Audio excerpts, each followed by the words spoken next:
Shopping is hard. I can never find anything in my size. I don't even know my size. I buy my clothes the same place I buy my groceries. There's a better way. Make it easy with Stitch Fix. Just share your size, style, budget, and done. Your personal stylist sends pieces picked just for you. That was easy.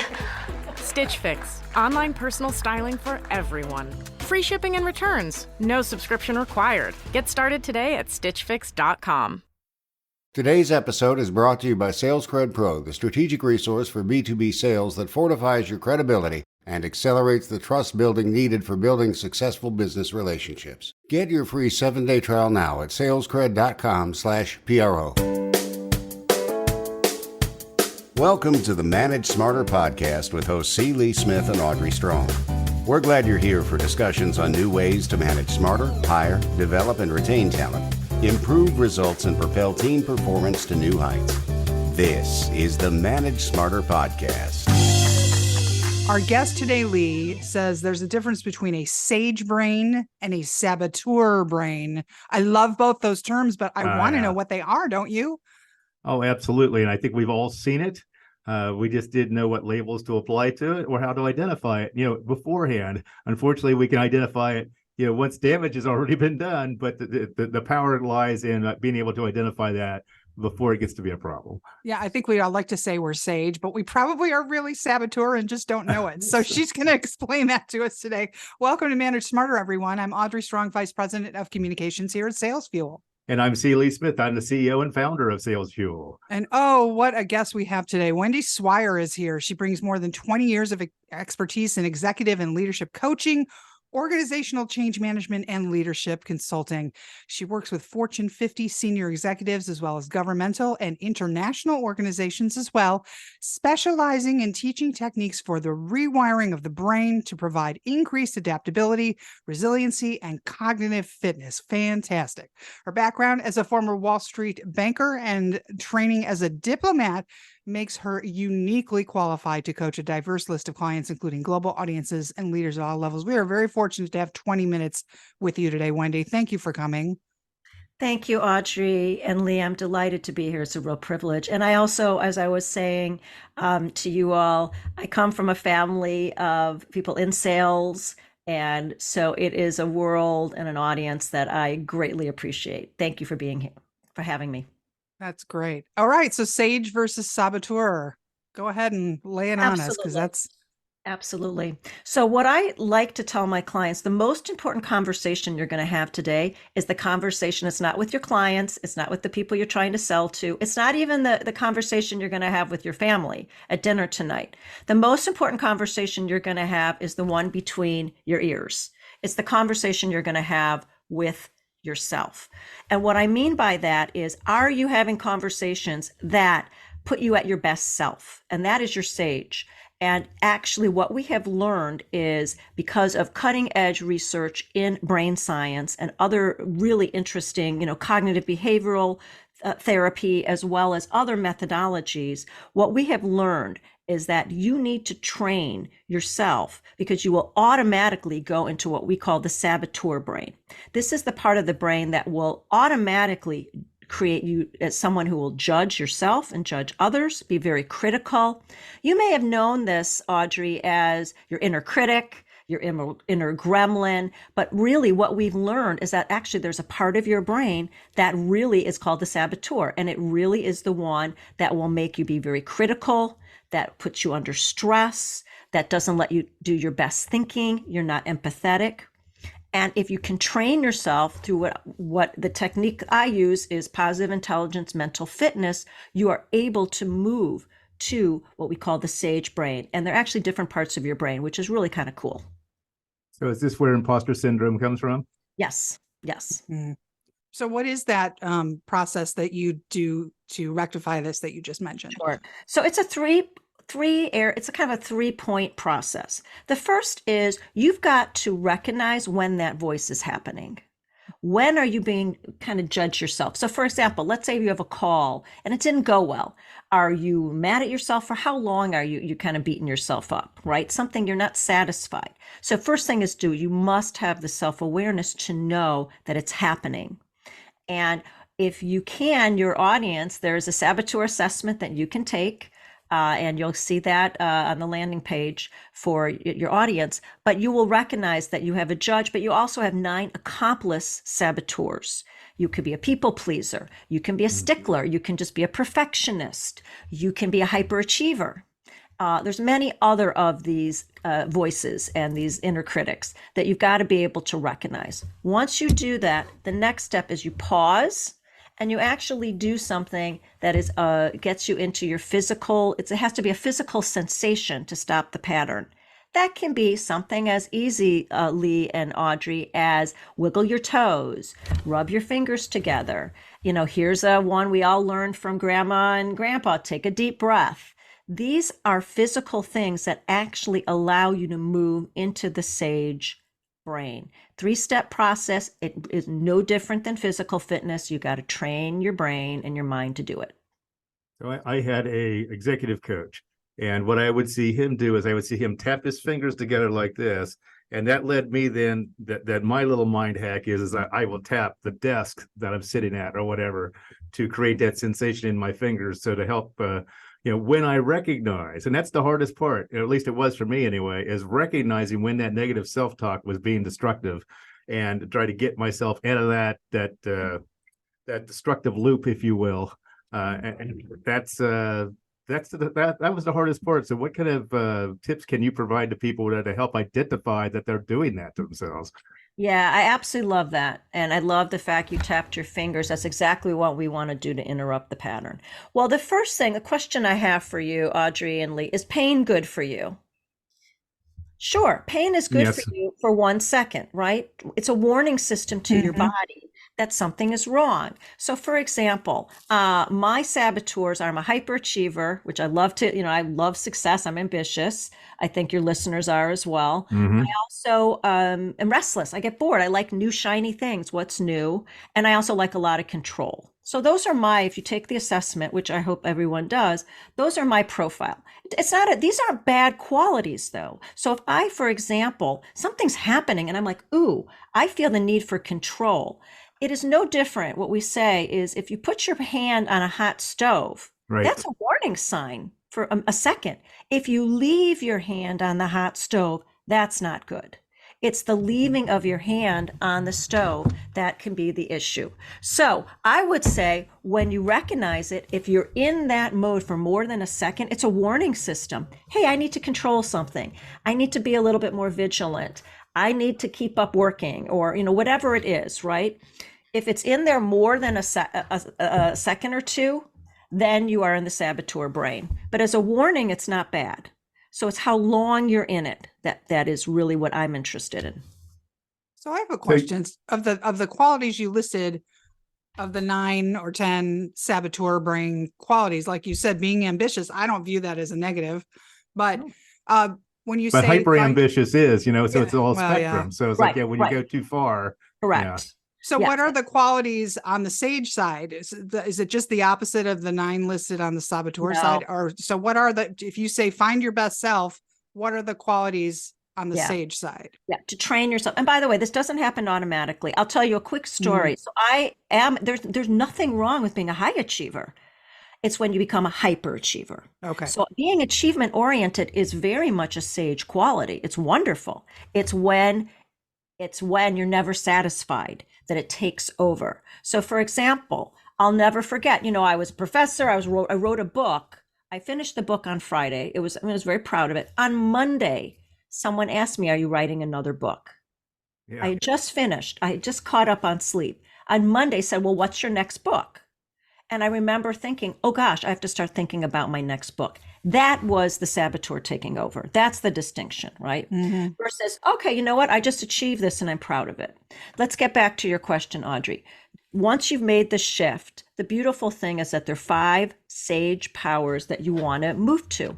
The first is empathy. Empathy towards yourself, empathy towards others. That associate of mine, that colleague of mine, teammate who made a mistake. Ooh, I'm so mad. You know what? Let me have some empathy towards them. And it really comes from a place. All saboteurs are based in fear.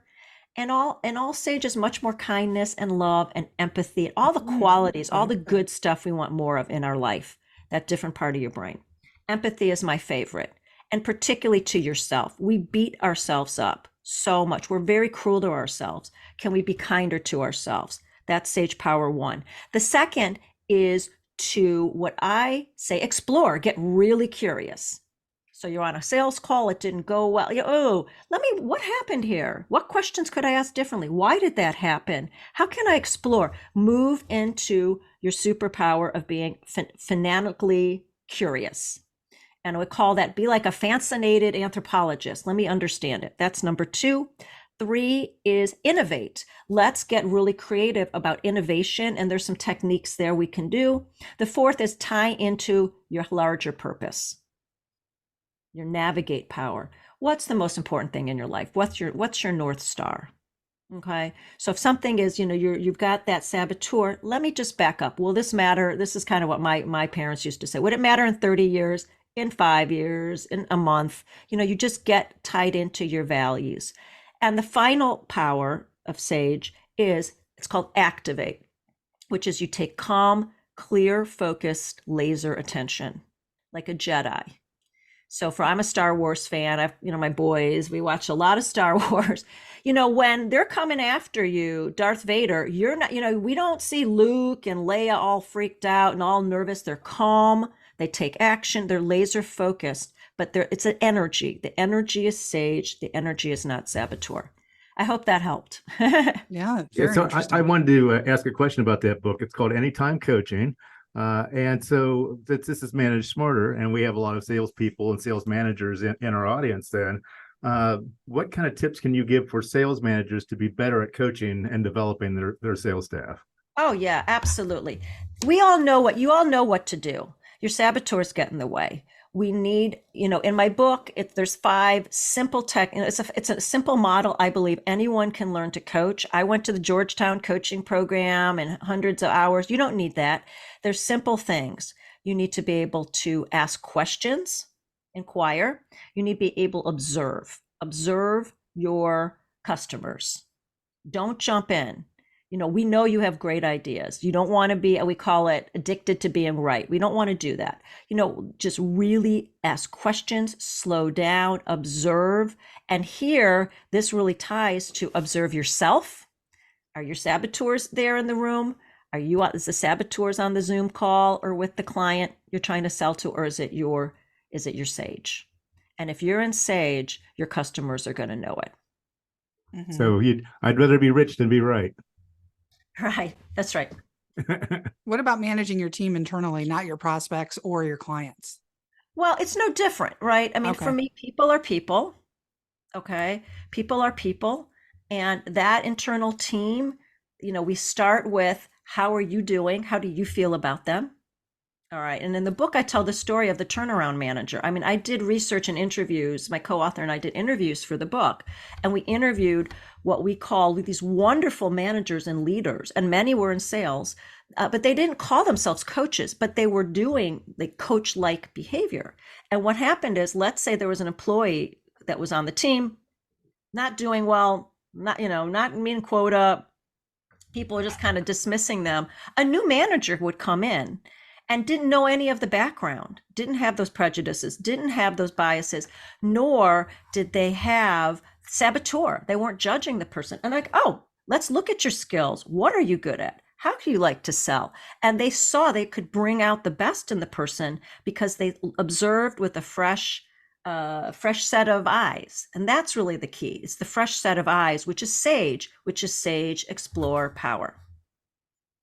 Is it possible to use these techniques to change a situation where you've been pigeonholed by your boss as a certain type or person and demonstrate that you are self-improving? Because like you said, if somebody who comes in that's new sees you, they have no, but we do that to staff people sometimes. I think this person's like this. Well, and also then from a manager standpoint, it's like, I don't want to just be a sales manager. I want to be a vice president. I want to be a regional sales manager, or I want to be in the C-suite someday. And I'm like that. So, how do I help the people that are currently in the C-suite see me differently than how they currently see me?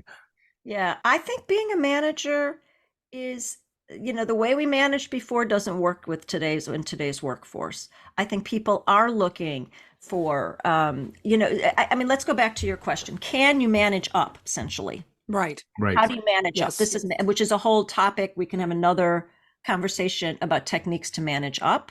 First of all, I would say using the mental fitness method, let's have some empathy towards yourself and towards that manager. Okay, let's start there. Let's go into pure curiosity, to the manager. And really, you start with yourself looking at the situation. It may not be the right position for you. You might need to move, but how do you show up differently? What are the patterns that are getting you stuck? You're probably stuck in a saboteur. Most people want to be in Sage, but it doesn't happen overnight. You got to train it. I want your listeners, I want you all to think about, we know about going to the gym to build muscles. It's no different. You have to build your mental fitness muscles. What's the key to your managing of, you say, your constant change in today's life and workplace? I'm one of those people that I like to be a lifelong learner, but I've never really liked change, and I realize it really is the only constant. So what are some techniques to help people like me that are wired that way? I know there are some people that love change. So first of all, it could be a saboteur. It could be hypervigilant. Hypervigilant is being vigilant is wonderful. Looking at fear. The brain is wired to worry, by the way. The brain is wired. Your brain has a built-in negativity bias for survival. That's a wonderful quality, but it could be that it's a little on overdrive. Well, if this changes, this could happen. So you could be stuck in a saboteur pattern, and that would require doing those exercises and then saying, okay, change is scary, So first is to recognize the patterns yourself. Okay. And I would say, what's the gift with every challenge, every failure? We know this from growth mindset. Any challenge, failure, mistake, there's a gift and opportunity in it. And that is we call that the Sage perspective.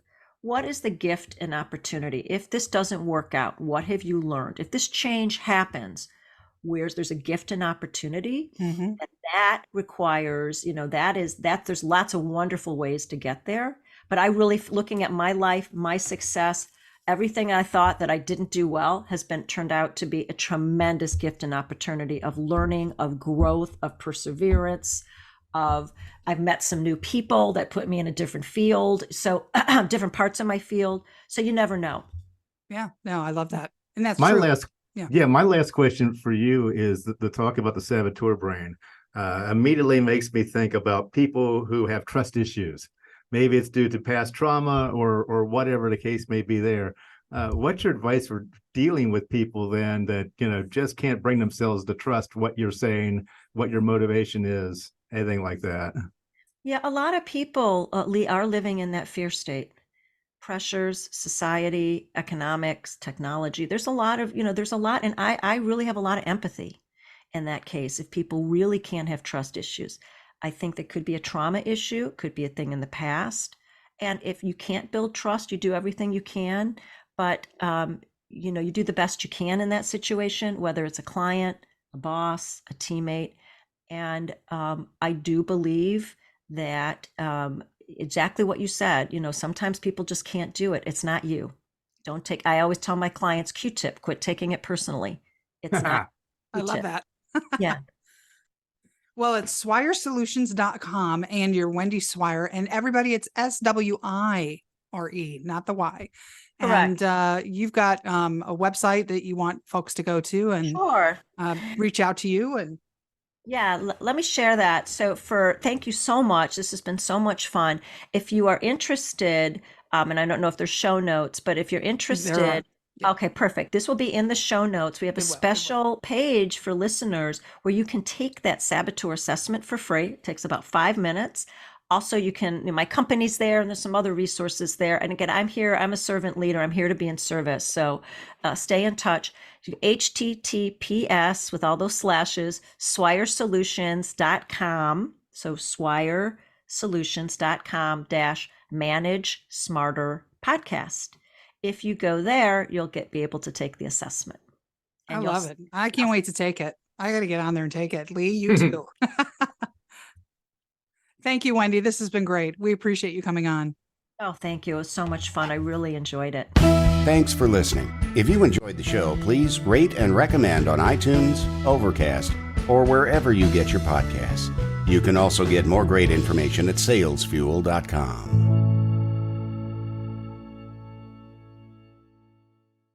This podcast is a part of the C-Suite Radio Network. For more top business podcasts, visit c-suiteradio.com.